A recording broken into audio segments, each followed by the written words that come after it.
Compassion in Action, Katog Choling's new community outreach program, did a unified fundraiser for earthquake relief in Nepal following the April 15th, 2015 earthquake.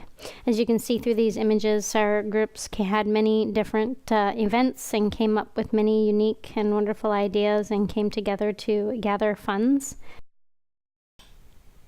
Initially, this came about because of the deluge of emails that Rinpoche was receiving at the time of people wanting to donate towards different projects in Nepal and earthquake relief, and speaking about sending money to many different organizations, which was concerning for him because of the level of corruption that was taking place, and his intention that anything that we donate, that we be sure it gets to the people that we're donating to. And sure enough, when we arrived on September 13th, we found out that $4 billion had been displaced and that much of the funds that had flown into the country did not reach the actual people and were either being held by the government or had been lost or mismanaged. And so Rinpoche thought that we should help someone, and someone that we know, which is why through our connection with Chaitan, we ended up connecting to the Langtang village. And this is a village in the Langtang Valley. There are 7 different districts in the valley, most of which were affected by the earthquake, but none of which were affected as badly as Langtang village itself. And in fact, Langtang village sustained the highest number of casualties per capita in all of Nepal. An entire third of the village died, and 99% of their houses were destroyed. And for this reason, we gathered together as a group with great enthusiasm and compassion, and all of us collectively were able to fundraise for close to $100,000. And that was what was on the table when we went to Nepal on September 13th in order to meet the Langtang villagers and see how we could help. After the earthquake, the villagers were air-vac'd out of their home and dropped off in Kathmandu, scattered across the city. Most of them didn't speak Nepali, and many of them had never been to Kathmandu in their lives. And so the main leaders, who are now the ones spearheading the Langtang Management and Reconstruction Committee, Temba, Pinzo, Lakpa, and others, they went all over the city searching for the villagers, and they got permission from the yellow Gompa that you'll see in these images here to make a refugee settlement in their courtyard. And so they gathered and consolidated all the villagers into one place, and they worked with government and non-government organizations to get them food and tents and health care, to get the children in school. As you can see from the encampment, it was a very simple camp made up of a tent city, which was fairly difficult apparently during the summertime because of the monsoons. It was very, very wet on the ground.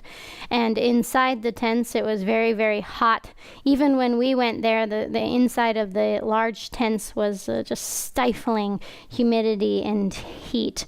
And many of the villagers got sick because they're not used to being at such a low altitude, and the conditions were very rough. And so we arrived, and on the 13th of September, and Rinpoche came to the camp on the 14th, and they all greeted Rinpoche and offered scarves, all the villagers that were there that day. The children were mostly at school, and they gathered around, and he sat down and he introduced himself and said where he was and what he had done, and talked about our Compassion in Action project, and he talked about our connection with Chaitan. And then the 3 men who you see here sitting with Chaitan and Rinpoche, then they began to tell Rinpoche the story of bringing the villagers down and all the things that had led up until the time when we came, and how they formed the Langtang Management and Reconstruction Committee. And at a certain point, Rinpoche stood up and he said, He told the villagers how much money we had fundraised and what we were doing for them, and then he said, "This is going to be a little bit awkward, but I have to do this." And he turned to all the villagers and he said, "Do you guys trust these men? Who are they? Are you related to them? Do you trust them?" And it caused quite a hubbub, and everyone was a little bit confused. And I was sitting next to Timba and Tlakpa and Pinzo and watching them closely, and they were totally in agreement. They were like, "Oh yeah, he has to do this." And they turned around and they encouraged the villagers to speak their truth and to be honest and to talk to Rinpoche. And then Rinpoche pulled about 6 of them out of the crowd randomly and brought them around the corner on the monastery grounds and asked them whether they trusted them and what they thought of how everything was being handled and so forth. And they obviously gave him answers that made him very happy, because he came back smiling and said to them, "I trust you, and now I'll listen to what you have to say."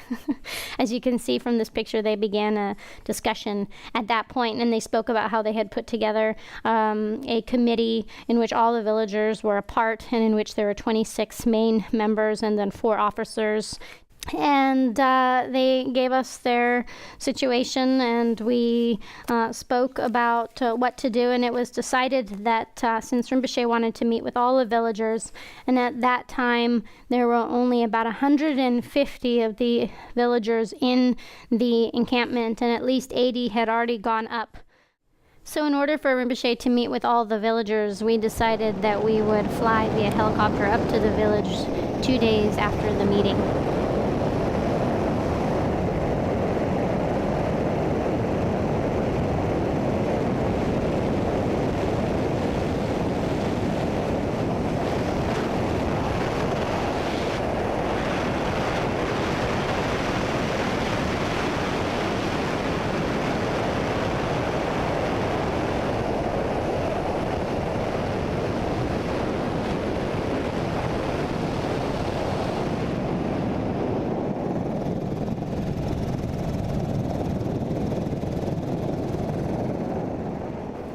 At the time we were passing this, we didn't realize it, but what you're looking at is where Langtang village used to be.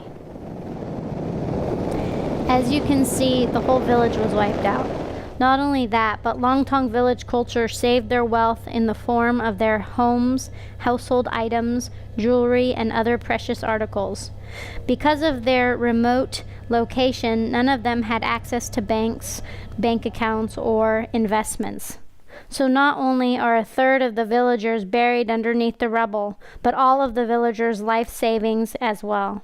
Please help us to help these people build a new village and a new life.